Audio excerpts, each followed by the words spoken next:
With just 33 days to deliver presidential election as directed by the Supreme Court, the IEBC commissioners were holed up in yet another planning meeting today to lay plans for the election. The commission reportedly did not find time to discuss rising calls for its senior managers to step aside over alleged bungling of last month's general election.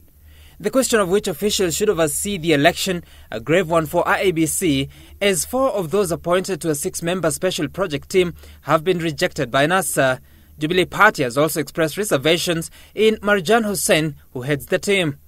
The commissioners holding that Article 249 of the Constitution gives it its independence and liberty not to be directed or controlled by any person or authority.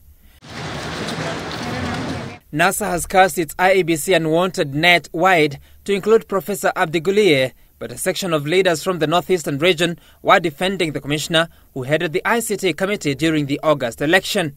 Why do you profile Guliye, who is the chair of ICT, and you leave the chair in charge of operations in IEBC, the person in charge of returning officers, the person in charge of logistics in IEBC, one Roslyn Akombe?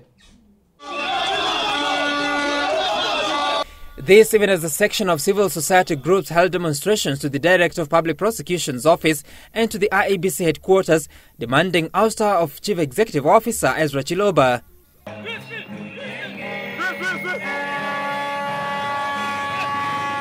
The demonstrators accusing Chiloba of steering the illegalities and irregularities cited by the Supreme Court in nullifying the presidential election. The CEO of the Electoral Commission has been named in various failings and failures, and that needs to be investigated in order to establish the truth. And if it's established that he is indeed engaged in the perversion of the electoral process, then we feel he must be prosecuted.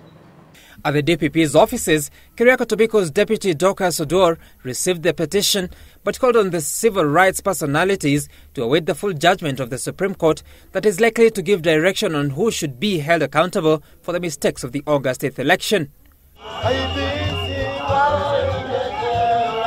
Sam Kituku, Citizen TV, Nairobi.